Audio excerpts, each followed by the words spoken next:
end of low interest rates, will we stop home buying? Hi, I'm Amol Heda with Keller Williams Bay Area Estates and author of Thriving Through Ownership. So last 3 years we have been through COVID. It was almost a death sentence. A lot of people would literally wear, even me, literally hazmat suits, and we would go out and work. Most of us still survived. We came out and we are here. The government was extremely active at the time. Just like it supported us for our health, it even did a lot of stimulus to keep the economy afloat. It dropped the interest rate like crazy. It pushed money into the economy big time because the jobs were just not there. So most of us thought at that time, when the economy was in that mode, that the housing market will crash, the economy will crash. Come to find, we are now at over 30% in pre-COVID prices. So now, roll forward 3 years, we are seeing rampant inflation, we are seeing high gas prices, and the Feds now have reversed their role by hiking the interest rates big time. So now, for those that are not very financially savvy or do not understand real estate very well, they just think that, oh, these interest rates are crazy, we are going to see the real estate tank. This is far from truth. So I would like to caution you and be very careful and think of how you digest information.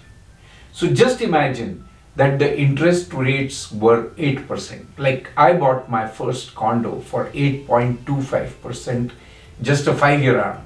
Didn't even think of a 30-year fixed because I would not have even qualified for a 30-year fixed. 5-year arm was 8.25%.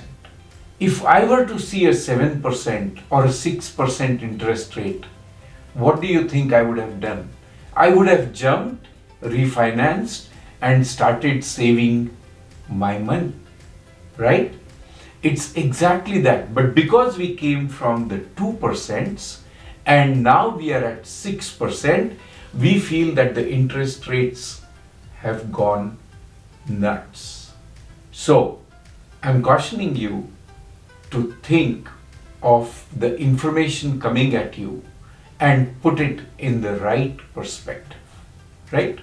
Now, recently, the National Association of Realtors published an article saying that this time the economy is in an adjustment. And absolutely, isn't it an adjustment? The interest rates just went berserk, like from 2% to 7% for a 30-year fixed.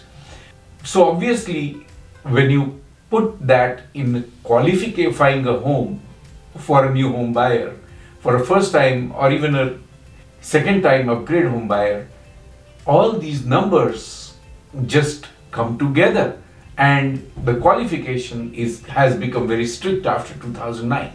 It has not stayed easy. The qualification is at typically 43%. Some lenders might go up or down based on their appetite for risk, but that's the typical number. Now, with 43% debt service ratio, people don't just qualify. And so the home prices are going to adjust to what a buyer can offer when buying a home. People are saying, oh, this market is going to crash just like 2009, because 2009 is the last crash that everybody remembers or has seen. There is a huge difference between what 2009 was and what we are doing today. Today, 38% of the homes are owned free and clear. That is, they don't have a mortgage on them.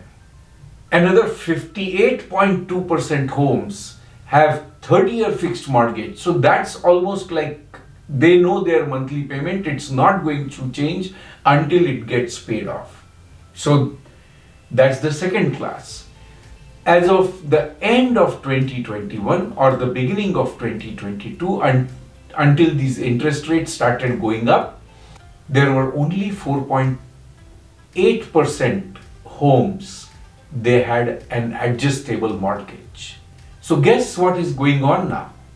The new home buyers that are coming in, now they are not thinking of a fixed 30-year fixed because the interest rates are in the 6s and 7s.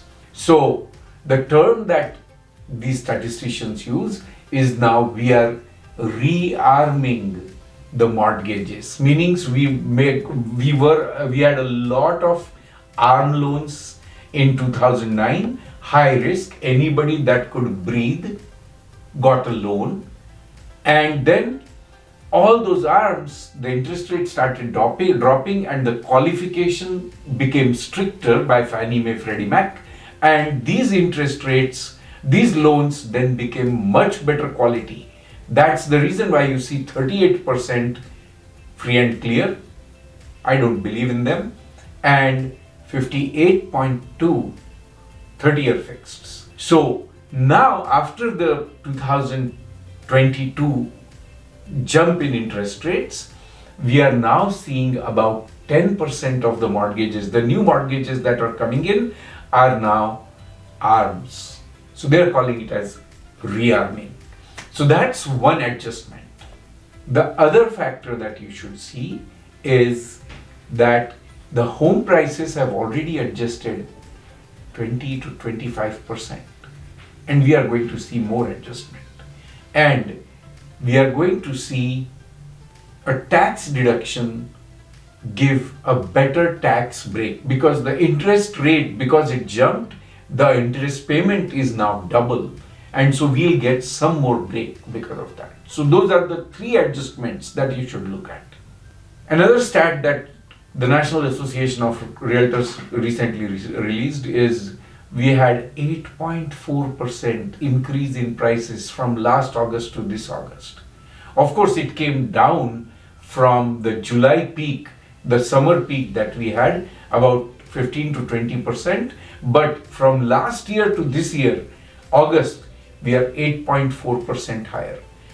And the sales are down 28.3%, not because people cannot afford, because there is hardly any inventory in the market.